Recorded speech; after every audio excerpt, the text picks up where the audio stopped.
کائنات نے فرمایا کون ہے جو 100 اونٹ اللہ کی راہ میں قربان کرے؟ محمد نہ سکے وہی اللہ کا پیغمبر، اللہ کی مرضی سے بولنے والا، اللہ کے حکم پر بولنے والا اسے جنت کی بشارت دیتا۔ عثمان اٹھ کے کھڑے ہوئے، کہا آقا میں تیار ہوں، 100 اونٹ مجھ سے لے لیجئے، جنت کے گواہ آپ بن جائیے۔ فرمایا عثمان سودا منظور ہے، بیٹھ جاؤ۔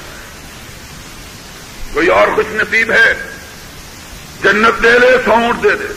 ہائے کیا نشہ تھا! ایمان جنت کے لیے 100 اونٹ اور اللہ کی راہ میں قربان کرتا ہوں۔ فرمایا بیٹھ جاؤ۔ کہا کوئی اور خریدار ہے، 100 اونٹ دے دے، جنت لے لے۔ عثمان ابھی بیٹھے بھی نہیں، پھر اٹھ کے کھڑے ہو گئے۔ اللہ کے رسول 100 اونٹ اور اللہ کی راہ میں قربان ہے۔ فرمایا بیٹھ جاؤ۔ 7 مرتبہ کہا، 7واں مرتبہ عثمان اٹھ کے کھڑے ہوئے۔ ایک مسجد نبوی کے ایک مصلی پہ کھڑے ہو کے 700 اونٹ اللہ کی راہ میں قربان کی، اور میرے نبی کا چہرہ کھل اٹھا، آپ کے چہرے پہ رونق آ گئی۔ حدیث پاک میں آیا ہے کہ خوشی سے اتنے خوش ہوئے کہ ممبر سے نیچے اتر آئے، عثمان کو گلے سے لگا لیا، چوما اور کہا ما ذرہ عثمان ما عمل بعد اليوم قط۔ اور میرے مسجد کے ساتھیوں گواہ رہو، اگر عثمان آج کے بعد کوئی نیکی نہ کرے تب بھی رب اسے جنت عطا فرما کے چھوڑے گا۔ کوئی نیکی نہ کرے۔ عثمان کی آنکھوں میں آنسو آ گئے، سر سجدے میں رکھا، اٹھایا، کہنے لگے اللہ کے رسول 700 اونٹ آپ کے کہنے پر دیے، 100 گھوڑا اور 1000 سونے کی اشرفی آپ کے کہے بغیر اللہ کی راہ میں اور دیتا اور دیتا۔ ہائے سنو حدیث کے الفاظ، سنو کائنات کا امام کیا فرمایا، کت یا عثمان انی اشہد لک بالجنہ۔ عثمان بس کرو، عثمان بس کرو، عثمان بس کرو، محمد خود تجھے اپنے ہاتھ سے جنت میں داخل کرے گا۔ کت یا عثمان انی۔ اور اس عثمان کے بارے میں کہتے ہو کہ اس کا اسلام تھا، اور اگر اس کا اسلام نہ تھا تو کائنات میں کوئی مسلمان پیدا ہی کون ہے جس کو ایک مقام پہ کھڑے ہو کے 9 مرتبہ جنت کی بشارت۔ میرا آقا ایک مرتبہ کسی کو جنتی کہہ دے، جنت اس کے لیے واجب ہو جائے، اور عثمان کو ایک جگہ کھڑے ہو کے 9 مرتبہ جنت کی بشارت ہے۔ وہ عثمان ابن عفان رضی اللہ ہو، جب مسلمانوں کے لیے نماز پڑھنے کو مسجد نہ تھی اس نے دی، جب پانی کے لیے پینے کے لیے پانی نہ تھا اس نے لے کے دیا، جب لڑنے کے لیے ساز و سامان نہ تھا اس نے خرید کے دیا، اور لٹایا۔ کتنا؟ ذرا کلیجے پہ ہاتھ رکھ کے سنو کتنا لٹایا۔ سنو، تم سوچ نہیں سکتے، آج کی قیمت میں نہیں، اس زمانے کی قیمت میں۔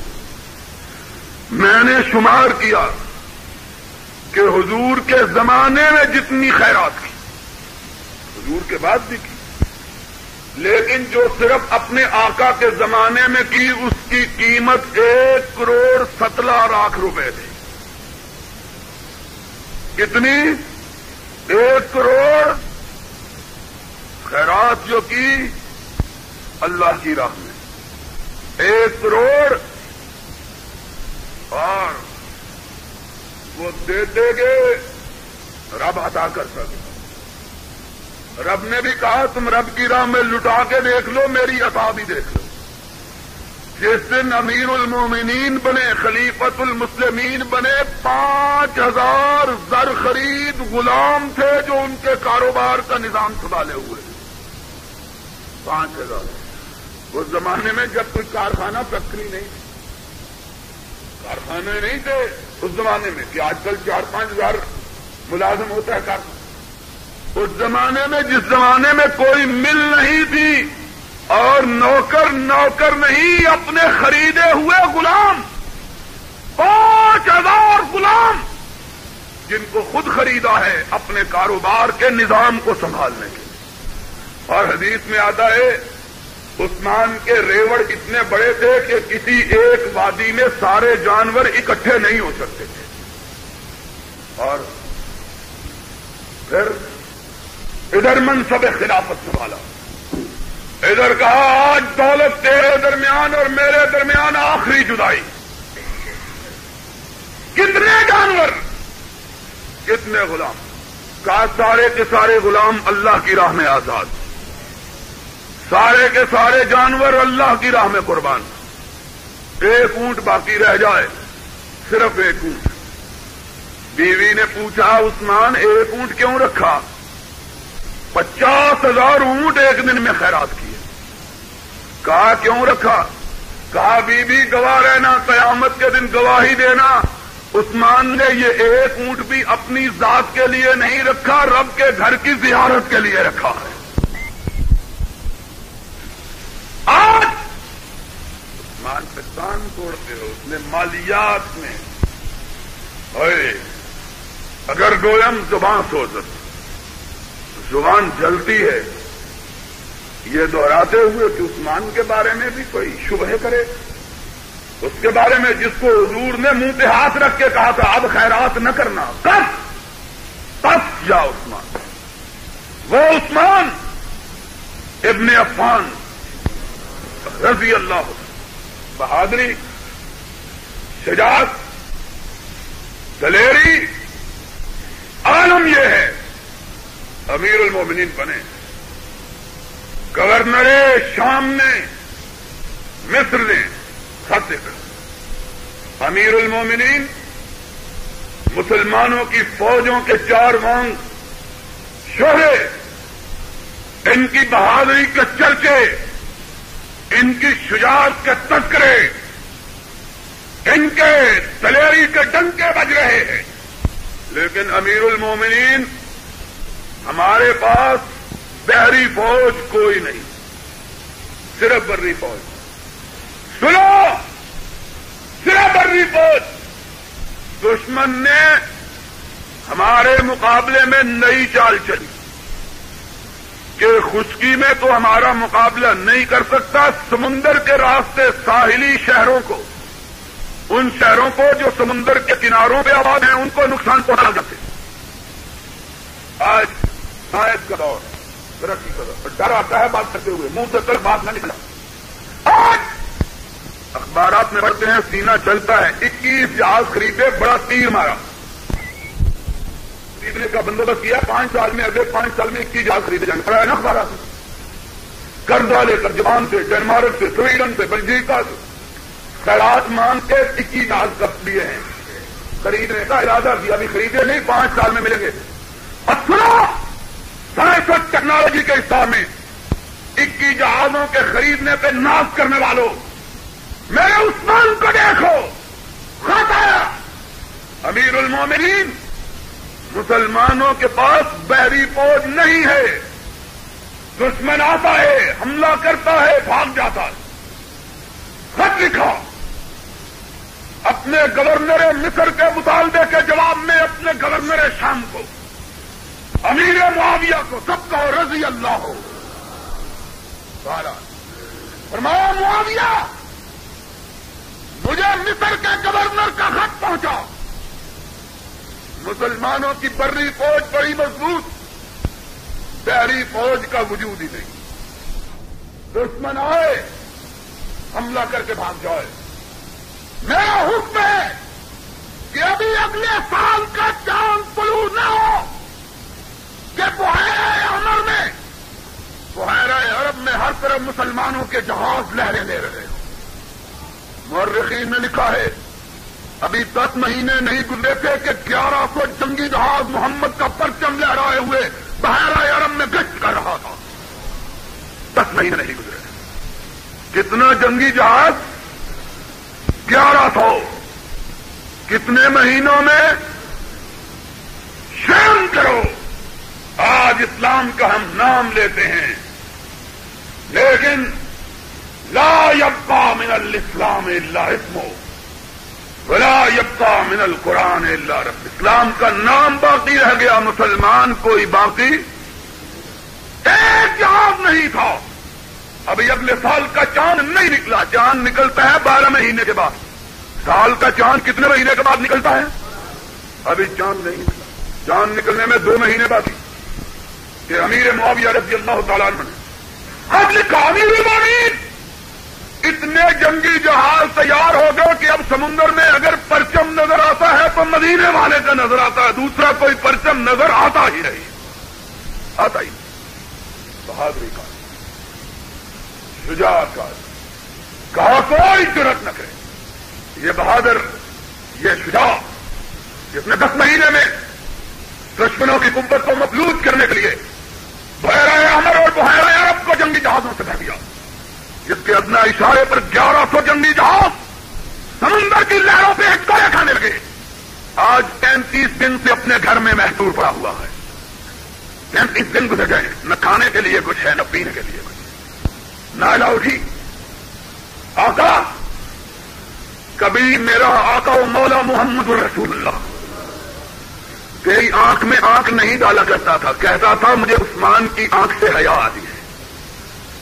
وہ آقا جس نے تیری حیا کا اتنا خیال رکھا کہ ایک دن اپنے گھر میں تشریف فرما تھا، پنڈلی سے کپڑا ہٹا ہوا، عائشہ صدیقہ کا گھر، دروازے پہ دستک ہوئی، پوچھا کون ہے؟ کہا ابو بکر. کہا ابو بکر مرحبا ابی بکر. ابو بکر تمہیں خوش آمدید ہو، اندر آ جاؤ. خود اسی طرح لیٹے رہے جس طرح لیٹے ہوئے تھے، کپڑا اسی طرح ہٹا رہا جس طرح ہٹا ہوا تھا. پھر دستک ہوئی، کون ہے؟ عمر بن الخطاب. وہ عمر جس راستے سے گزر جاتا ہے شیطان اس راستے پہ چلنا چھوڑ دیتا ہے. کہا مرحبا بے عمر، اندر آ جاؤ. اسی طرح لیٹے رہے، کپڑا ہٹا رہا. دروازے پر پھر دستک ہوئی، کون ہے؟ کہا عثمان ابن عفان. اٹھ کے بیٹھ کے پنڈلی مبارک کو ڈھانک لیا، اپنی ٹانگیں مبارک کو اکٹھا کر دیا. فرمایا مرحبا بے عثمان، عثمان اندر آ جاؤ. تینوں چلے گئے. ام المومنین نے پوچھا آقا میرا ابا آئے، آپ لیٹے رہے، کپڑا ہٹا رہا. میرے چچا عمر آئے، آپ لیٹے رہے، پنڈلی مبارک سے کپڑا ہٹا رہا. آقا کیا وجہ تھی؟ عثمان آئے، آپ اٹھ کے بیٹھ کے قدمہ مبارکہ کو سمیٹ لیا، پنڈلی مبارک پر ڈھانپ لیا. سبب کیا تھا؟ آسمان کی طرف نگاہ اٹھائی، کہا عائشہ الا استحیی من رجل تستحیی منہ الملائکہ. کیا میں اس شخص کی شرم و حیا کی لاج نہ رکھوں کہ آسمان کے فرشتے بھی جس کی حیا کی لاج رکھتے ہیں؟ کیا میں اس کی شرم تپاس نہ کروں؟ آج 35 دن سے بھوکا پڑا ہوا ہے.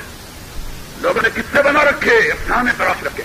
مظلوم اسلام کی تاریخ میں اتنا بڑا مظلوم اسلام نہیں پوری کائنات کی تاریخ میں نہیں ملتی. 35 دن گزر چکے ہیں. اٹھے، میرے آقا میرے سرتاج، تجھ کو تو نبی پاک اتنا عزیز رکھتے تھے کہ ایک دفعہ جب تیرے ساتھ احد پہاڑ پہ پہنچے، احد نے لرزنا شروع کر دیا. آقا ارشاد فرماتے ہیں سمجھاؤ تجھے معلوم نہیں کہ تجھ پہ نبی بھی کھڑا ہے اور شہید بھی کھڑا ہے. تجھ کو اتنا عزیز رکھتے تھے کہ جب تو صلح حدیبیہ کے موقع پر مکہ گیا، لوگوں نے افواہ پھیلا دی عثمان شہید ہو گیا. آقا کی آنکھوں میں آنسو آ گئے. فرمایا محمد اس وقت تک حدیبیہ سے نہیں جائے گا جب تک عثمان کے خون کا بدلہ نہیں لیتا ہے. اتنا پاس. آج 35واں دن ہے، کھانے کو کچھ نہیں. کہا نائلہ غم نہ کرو. میرے آقا نے کتنے دن روزے رکھے؟ آج ہمارا 36واں روزہ ہے. دن کھائے، دن پیے ہوئے، 36واں روزہ. شام ہوئی، پینے کے لیے کچھ نہیں. گھر کی چھت پہ چڑھے اور لوگوں جب تمہارے پاس پینے کا پانی نہ تھا، کون تھا جس نے پانی خرید کے دیا؟ عثمان تم تھے. کہا آج عثمان کے خریدے ہوئے کنویں سے عثمان کو پانی نہیں پینے دیتے. کون تھا جب تمہارے لیے پڑھنے کو نماز کی جگہ نہیں؟ کون تھا جس نے جگہ خرید کے دی؟ عثمان تم تھے. اور 29 دن سے تم عثمان کو اس مسجد کا چہرہ نہیں دیکھنے دیتے. ابو ہریرہ ہے. عثمان مدینے میں 750 محمد کے صحابی موجود ہیں. تیرے اشارہ ابرو اپنی گردنوں کو کٹانے کے لیے تیار اور سب کچھ نچھاور فرمایا چلے جاؤ. عثمان اپنی ذات کے لیے خون کا ایک قطرہ بہانا گوارا نہیں کرتا. شام سے قاصد آیا. امیر المومنین 1300 لوگ جنہوں نے آپ کے گھر کا محاصرہ کر رکھا. معاویہ 1,60,000 فوج کے ساتھ آپ کے حکم کا منتظر. 1 لاکھ. کہا معاویہ کو کہو رک جائے. عثمان اپنی ذات کے لیے ایک مومن کی گردن کو کٹوانا گوارا نہیں کرتا. 39 دن گزر گئے. عثمان کا چہرہ زرد, ہونٹوں پہ پٹریاں جمی ہوئی. اٹھایا قرآن پاک, 40ویں دن پڑھنا شروع کیا. نائلہ آئیں. آقا آج تو قرآن پڑھنے میں بھی دشواری ہو رہی ہے. 40 دن گزر گئے بھوک و پیاس سے. تبسم فرمایا. کہا نائلہ آج کیا دن ہے؟ کہا جمعے کا دن ہے. کہا نائلہ رات مجھے سرور کائنات ملے تھے, آپ کے ساتھ صدیق اکبر بھی تھے, فاروق اعظم بھی تھے. میں سویا ہوا تھا. مجھ پر کہنے لگے عثمان کیا حال ہے؟ میں نے کہا اللہ کے رسول صبح بھوک اور پیاس کے عالم میں صرف پانی کے ایک قطرے پر 40واں روزہ ہے. 40واں روزہ بغیر کھائے اور پیے ہوئے. نائلہ جانتی ہو میرے آقا نے کیا جواب دیا؟ کہا عثمان کیا جواب دیا؟ کہا نائلہ حضور نے میرے کندھے پہ ہاتھ رکھا اور فرمایا عثمان غم نہ کرو, آج روزہ ہمارے ساتھ افطار کرنا ہے. آج روزہ ہمارے ساتھ افطار کرنا. نائلہ مجھے یقین ہے آج روزہ جنت میں جا کے ہی افطار ہوگا. علی مرتضیٰ آئے, حسن و حسین کو ساتھ لیے. عثمان اجازت دو تیرے دروازے پہ پہرا دینے کے لیے محمد کے شہزادوں کو بھیج دیتا. کہا ان کو لے جاؤ. میرے آقا نے ایک دفعہ مجھے کہا تھا جب آپ مکہ کے پڑوس میں ایک پہاڑی پہ کھڑے تھے, پہاڑی اتنی لرزی کہ اس کے سنگریزے اڑ اڑ کے دور گرنے لگے. آپ نے کہا خبیر تھم جاؤ, میرا عثمان شہادت پانے والا تجھ پہ کھڑا ہے. مجھے یقین ہے میری شہادت ہوگی. اپنی شہادت کے لیے کسی مسلمان کے بال کو گردن پہنچانا گوارا. ادھر جمعے کی اذان ہو رہی ہے, ادھر بدبخت دیوار پھاند کے اندر آ رہے ہیں. عثمان نے نظر اٹھا کے دیکھنا گوارا نہ کیا. نائلہ چیخی عثمان, دشمن آ گئے. عثمان نے اپنی نگاہوں کو قرآن پہ گرا دیا. قرآن کی تلاوت. نائلہ کہتی ہے عثمان دروازہ ٹوٹ گیا. کہا نائلہ مجھے مت بلاؤ. کہا عثمان اپنی جان بچاؤ. کہا نائلہ میں رب کی راہ میں اس حالت میں جانا چاہتا ہوں کہ رب مجھ سے پوچھے کہ عثمان جب تیرا پاس ہمارا پیغام پہنچا تو کیا کر رہا تھا؟ میں رب کو کہوں اللہ اپنے زندگی کے آخری لمحات میں بھی تیرے ساتھ گفتگو کر رہا تھا, تیرے کلام کی تلاوت کر رہا تھا, اس کلام پاک کی جس کو میں نے اپنے ہاتھ سے لکھا ہے, اپنے ہاتھ سے لکھا. آیا بدبخت, اس نے عثمان کو دیکھا, ایک نے داڑھی پکڑی, جھٹکا دیا. عثمان نے سر اقدس کو اٹھایا, کہا آج تیرا باپ زندہ ہوتا تو اس داڑھی کو پکڑ کے جھٹکا نہ دیتا, بوسہ دیتا کہ اس داڑھی کی عزت محمد الرسول اللہ نے کی ہے. پیچھے ہٹ گیا. ایک بدبخت آیا, اس نے نیزہ مارا. پسلیوں سے پار ہو گیا، عثمان نے تلاوت کلام مجید نہیں چھوڑی۔ دوسرا آگے بڑھا، تلوار کا وار کیا، نائلہ چیختی ہوئی آگے بڑھی، اور ظالموں اس کو قتل کرتے ہو جس کے قتل کا انتقام محمد نے لینے کی قسم کھائی تھی۔ اس نے وار کیا، نائلہ کی 4 انگلیاں کٹ کے گر گئیں، بدبختوں کو رحم نہیں آیا۔ ایک اور آگے بڑھا، اس نے دوسرا نیزہ مارا، عثمان ابھی تک کلام پاک کی تلاوت میں مشغول ہے۔ ایک اور آگے بڑھا، اس نے سر پہ وار کیا، سر قلم ہو گیا اور عثمان کے لبوں پر ہے فَسَيَكْفِيكَهُمُ اللَّهُ وَهُوَ السَّمِيعُ الْعَلِيمُ۔ میرے محبوب غم نہ کرو، ایک دن آئے گا ایک ایک چیز کا حساب لیا جائے، ایک ایک بات۔ فَسَيَكْفِيكَهُمُ اللَّهُ وَهُوَ السَّمِيعُ الْعَلِيمُ۔ سمیع و علیم سے دنیا کی کوئی چیز کسی کو بچا، گردن ڈھلک گئی، راضی نہ ہوئے، لاش کو اٹھایا، پیروں میں رکھ کے روندا۔ 3 دن تک اس امام مظلوم کی لاش بے گور و کفن پڑی رہی، کوئی لاش اٹھانے والا بھی نہیں آیا۔ 3 دن کے بعد رات کی تاریکی میں محمد کی 2 بیٹیوں کے خاوند کو رات کے پچھلے پہر صرف 7 آدمیوں نے ان کا جنازہ اٹھایا اور جنت البقیع کے ایک گوشے میں دفن کیا، اور اس نے نبوت یہاں ہاتھ نہیں، اشارہ ابرو پہ لاکھوں انسان، بہادری کا یہ عالم کہ 1 سال سے کم عرصے میں 1100 جنگی جہاز تیار، لیکن اپنی ذات کے لیے ایک مسلمان کا بال بھی کا کروانا بھی گوارا۔ اللہ اپنی رحمتوں کی برکات